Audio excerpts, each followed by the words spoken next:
watching Wellness Watch on DD India, your weekly dose of wellness and good health. We all want a long life, but more importantly, a healthy one. Welcome to the show that cares for you. A pale patch on your arm that feels slightly numb. You assume it's nothing, maybe stress, maybe a skin allergy. Months later, that nothing starts changing how you feel, how you move, and how people look at you. That's how leprosy often begins, quietly, without drama and without warning. Long feared as a curse or divine punishment, it often forced those affected into isolation. Today, science has stripped away much of the mystery, revealing leprosy as a disease that attacks nerves, skin and eyes, and one that can be completely cured with timely treatment.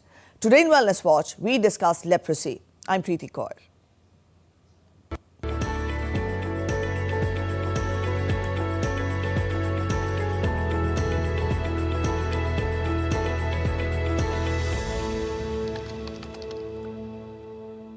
Leprosy is one of humanity's oldest known diseases, feared, misunderstood and burdened by centuries of stigma. Yet today, it is curable and the early stages can prevent disability. As the world marks World Leprosy Day, observed globally on the last Sunday of January and on January 30th in India to honor Mahatma Gandhi's compassion for those affected, the spotlight turns to a harsh truth. Medicine has advanced faster than mindsets. This year's theme underscores that reality. Leprosy is curable, but stigma remains the real challenge. Here's a report by DD India's Harshita Oberoi that takes a closer look at the disease, its causes, impact, and the fight to eliminate it. Leprosy, also known as Hansen's disease, is caused by the bacterium Mycobacterium leprae. It is a slow-moving infection, often taking years, even decades to show symptoms. The bacteria primarily damage nerves, setting the stage for complications if left untreated. Leprosy spreads through respiratory droplets during close and prolonged contact with untreated patients. It is not highly infectious, and most people have natural immunity. However, overcrowding, poverty, and limited access to healthcare increase the risk of transmission, particularly in vulnerable communities. Once inside the body, the bacteria attack the skin, nerves, eyes, and mucous membranes of upper respiratory tract. Nerve damage leads to loss of sensation, making injuries go unnoticed. Over time, repeated wounds and infections can cause deformities, muscle weakness, and even blindness. Early symptoms are often subtle, light-colored patches, numbness, or tingling. But without treatment, these mild signs can escalate into permanent disability. It is this visible damage that has historically fueled fear and social exclusion. Diagnosis is confirmed through clinical evaluation and laboratory tests, including skin biopsies, to detect bacteria. Early diagnosis is critical. It halts progression and prevents disability, proving that awareness can change outcomes. Treatment uses multi-drug therapy (MDT), supplied free of cost by the World Health Organization since 1995. The medicine kills the bacteria, halts the progression of the disease, and prevents recurrence. Patients with paucibacillary leprosy, which involves a lower bacterial load, require 6 months of treatment, while those with multibacillary leprosy, the more severe form, must undergo 12 months of therapy. India's National Leprosy Eradication Program marked a milestone by eliminating leprosy as a public health problem in 2005. Yet, pockets of infection persist, driven largely by stigma and delayed reporting. India targets zero transmission by 2027. For centuries, leprosy meant isolation and fear. Today, science has changed that reality. The disease is curable. This year's World Leprosy Day theme sends a strong message. The real battle is no longer medical, but social. Ending stigma, encouraging early treatment, and restoring dignity are key to bringing the world closer to a leprosy-free future. Harshita Oberoi's report for Wellness Watch, DD India. So contrary to ancient stigma, leprosy is not highly contagious. About 95% of people have natural immunity. Leprosy is a neglected tropical disease, that is NTD, which still occurs in more than 120 countries. According to World Health Organization, Leprosy remains a public health issue in these regions with approximately 200,000 new cases reported annually worldwide.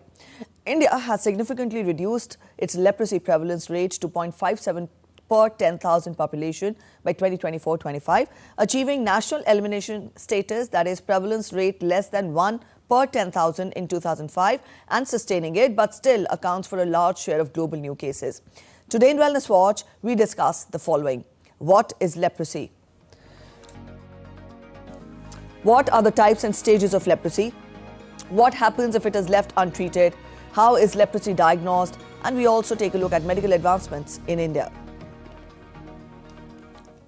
As we told you, the National Leprosy Eradication Program, NLEP, is a centrally sponsored scheme functioning under the umbrella of the National Health Mission. The program offers free of cost services for prevention, diagnosis, treatment and rehabilitation of leprosy through all public health facilities across India. The Leprosy Mission Trust India also operates across 10 states. Up on your screens, we have some particular hospitals which cater to this. All India Institute of Medical Sciences, Delhi. Lok Nayak Hospital, Delhi. Central Leprosy Teaching and Research Institute, Tamil Nadu. TLM Miraj Hospital, Maharashtra.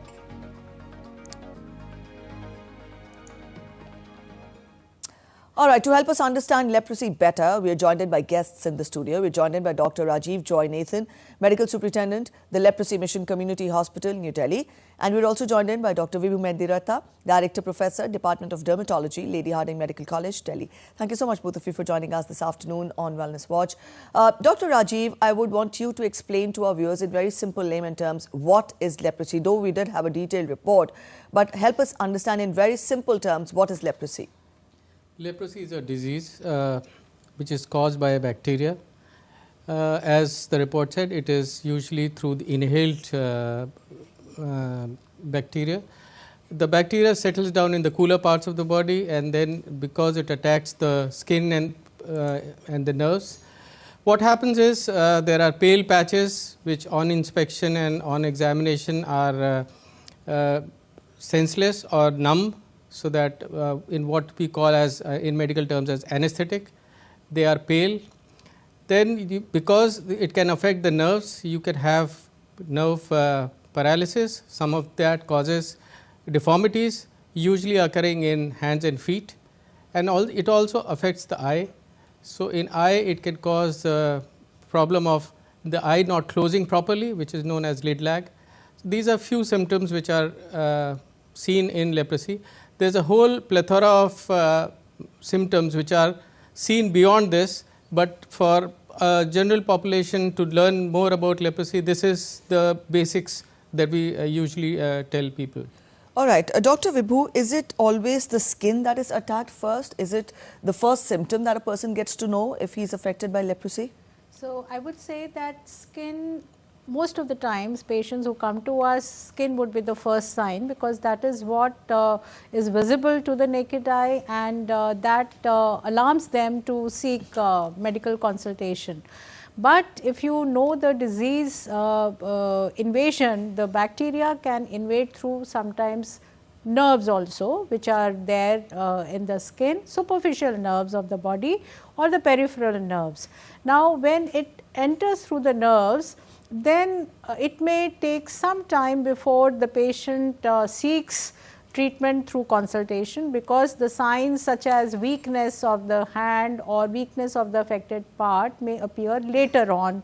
There is quite some time lapsed between the onset of symptoms and the entry of the bacteria, whereas on the skin the patches are clearly visible, and sometimes when the patient is vigilant, then they know that there is a sensory loss also. There is no touch sensation, there is less pain appreciation, or patient can appreciate that there are burns happening. So in that case, the patient, because of these physical symptoms, seeks treatment earlier than in cases where there is entry through the nerves. All right. Dr. Nathan, what are the types and stages of leprosy? And also help us understand, when is it that leprosy gets severe if a person is affected by it? Leprosy is classified into two, multibacillary and paucibacillary. It depends on the status of the presence of bacteria, how many patches are there. The WHO has a criteria which is called the cardinal signs. The cardinal signs are a presence of patches which are anesthetic, enlarged peripheral nerves with loss of function, and the third is bacteria visible under the skin smear. So, when we diagnose leprosy into two types, multibacillary and paucibacillary, it is the count of the number of patches, the nerves, and the presence of skin presence of bacteria in the skin smear. All right, Dr. Vibhu, is there any particular age group that is more prone to leprosy? And also, why is it so that in the early stages it gets unnoticed? Yes. So, age group wise I would say that any age can be affected by leprosy, but usually by and large if we analyze the age particular which is predisposed is the reproductive age group, the young people starting from 15 years of age onwards to about 50 years of age. So, 15 to 50 is the age which is by and large predominantly affected by leprosy, and this could be because of various reasons, because during this age one is particularly active, physically active, goes out for work, goes out for studies, there is social intermingling and there is social exposure at various points of time. So, that is the one window of opportunity for the bacteria to enter into a susceptible host from an untreated patient. So, that is one. Then the second thing is that why is it so that the symptoms appear very late? So, one reason why the symptoms appear late are based on the bacillus of leprosy, because it is a very slow growing, its replication time is very slow. It takes a long time before the symptoms arise, that is 3 to 5 years. It is a very slowly progressing disease. It is not so very infectious, not so very contagious also. So, this becomes a kind of a mechanism for the bacteria to remain hidden inside the body and thrive. So, we have to be vigilant. The take home message here is that we have to make the public aware of the various symptoms or the various manifestations. I would not say symptoms is too late. Once the symptoms are there, it might not be an early stage of leprosy. So, we have to detect the disease much earlier, even before it has become symptomatic. All right, sir, is skin always the first one to be attacked by leprosy, or if I may put it the other way around, is there any other organ in the body which is not affected by leprosy? Not affected? Yes. There are many. Is it only organs. always skin, eyes and nerves? Only these three parts of the human body are affected by leprosy always? Yes, it's mostly skin, nerves and peripheral nerves, not all nerves, peripheral nerves and eye also. It's the involvement of the nerves. The reticuloendothelial system gets involved when there are reactions in the body. That is because of the antigen antibody complexes which are formed. Then that can travel in the bloodstream and can affect the reticuloendothelial system, meaning the lymph nodes, the joints, the liver and the spleen. But that is quite late. Initially it is. And what happens if it is left untreated? If it is left untreated, then severe reactions can take two forms. There are type 1 reactions and type 2 reactions. Type 1 reactions are reactions where there are localized inflammation because of the interaction of neutrophils and the bacteria, and the skin patches become red and inflamed. It can affect the nerves, and when it happens in the nerves, there is severe neuritis, because nerves are covered by sheaths and the sheaths cannot expand, and because of this inflammation and the exudation that is inside, the nerves are compressed, that causes pain, tingling and then slow weakness, and then if not treated, then it will be a disability later. Type 2 reactions are where the patient becomes very sick. These antigen antibody complexes travel in the body, in the bloodstream, reach liver, spleen, kidney, cause fever, chills, body aches, affects the eye, cause red eye. So, then everything is involved. Is leprosy transmitted by animals also? They say that it is transmitted, but we have not seen the cases in India. All right. Dr. Vibhu, if leprosy is leprosy curable? And if so, then what are the chances of its recurrence? Yes. So, I think the first part of your question brings good news that it is 100% curable, but then there are certain preconditions to it. That is that if we have been able to detect early before it has spread out to say the nerves or to the other causing complications, reactional states, etc. So, then if we give adequate treatment with the help of antibacterial agents, because after all at the end of the day Mycobacterium lepra is just a bacteria like any other bacteria. So, we have very good effective antibacterial, antimicrobial agents to treat this infection, and if it is given adequately for a period of 1 year, then the disease is curable. But in case there are when the treatment is discontinued by the patient, since 1 year is a long duration of treatment for which the patient has to monthly collect the dosages and continue taking the medications. There can be certain minor side effects, etc., or the patient may not like to travel back to collect the monthly packs of MDT. So, due to various reasons they discontinue or they migrate for work from one place to another, with the result that this inadequate treatment results in various complications. The disease continues to progress. It can cause reactions, like reactions are basically enhanced activity of the disease, in which there would be lot of inflammation in the various body parts, like there can be skin patches which become red, there can be nodules with fever, with joint pain, there can be kidney involvement, there can be there can be a risk of losing the eyesight also due to iridocyclitis. So, the disease just enters into a complicated stage. There long term disease in a patient may not be completely curable. It requires a long treatment of complications, and sometimes the patient lands into a chronic stage of reaction, which we call chronic recurrent erythema nodosum leprosum, where there would be nodules which are red colored, there can be blisters, there can be ulcerations, there can be deformities. So, that stage is the last stage of the disease, which is a complicated, where we have missed giving treatment to the patient in the early stages. Right.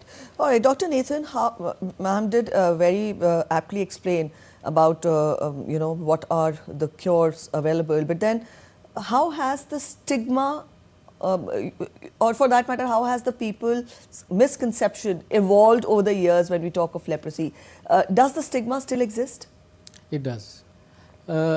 Leprosy stigma comes from our deep rooted beliefs, ancient beliefs, yes. Ancient beliefs, and unfortunately every religion has stigmatized it over the years, and even now the stigma persists. We have people ostracized because of the disease.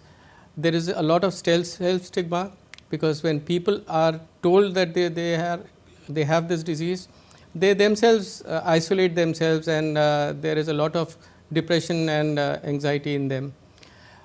Stigma also arises from the fact that we over the years have not been able to remove the myths that are associated with leprosy, and people still believe that it is a disease caused by because you have sinned in your life or because you have been cursed. So, these things have persisted, and because of that stigma has persisted and is still there, and it is one of the largest problems when we talk about eradication of leprosy. Because of the stigma, people hide the disease, and yes. because of that they do not come and seek treatment, and because they do not seek treatment, some of them spread the disease further, right. causing more complications. All right, Dr. Vibhu, this brings me to the next question. What is the role of family and society when we talk of eradication of leprosy, when we talk of the patient suffering from leprosy, what is the role of family and society? Yes, I think they play a very, very important and a central role in eradicating leprosy, because it is, leave aside the science, it is mainly a social science which is going to give us success in eradicating leprosy, because when there is a case of leprosy in the family, then it lot depends on the attitude of the family as to the family member, because we have to be supportive, the family has to be supportive, the society has to be supportive, because it has to be seen as any other bacterial disease, any other infection, and the patients should not be stigmatized, patients should be made, they should be included in the society. And so much so that in the past, if we look, there used to be cases wherein the once a diagnosis of leprosy was made, the patient would lose one's service, patient would go, the marriage would head for a divorce. So there is a very, very big social facade to this particular disease, which can only be altered by proper counseling, education, information to the society, repeatedly emphasizing on the fact that leprosy is curable, leprosy is treatable, and we should not be phobic. We should not be, fear leads to this sort of a apprehension that it may be transmitted to me. But let me tell you that it's only in cases of untreated multibacillary patients where this transmission is there. Most of the times when the disease is early and it is posibacillary, or when the bacillary load in a patient is much less, there are only few skin patches, it is not so transmissible. So we must bust this myth very clearly in the society, and that can happen only through these campaigns, educational campaigns, time and again. So awareness is the key word. Awareness is the key to success. Dr. Nathan, when we talk of the medical advancements in India, what all has been done with regards to leprosy? We have come a long way. We started off with just a microscope. Incidentally, it was the first bacteria seen under the microscope by Hansen, so it's called Hansen's disease. Yes. Since then, we can now diagnose leprosy using the skin smear, we can do a biopsy, we can do a PCR test. There are avenues where you can do a nerve conduction study and find out whether it's their nerves are affected, how much they are affected. The role of the medicine is very important. We have the MDT, which has been the gold standard since 1984, but we are developing resistance to the drugs. So for that, we have avenues where we can do a drug resistance study and find out which drugs are not working now on the bacilli, and we can change the treatment so that we can treat the patient early, effectively, and with the right drugs. All right, that was the discussion on leprosy. We have doctors telling us and explaining us leprosy to help us understand better. Now we'll have a quick rapid fire round. I request both of you to give very crisp answers. Dr. Nathan, first to you. It only affects the skin. Is it so? No. Leprosy makes bits of your body fall off. Dr. Vibhu. No.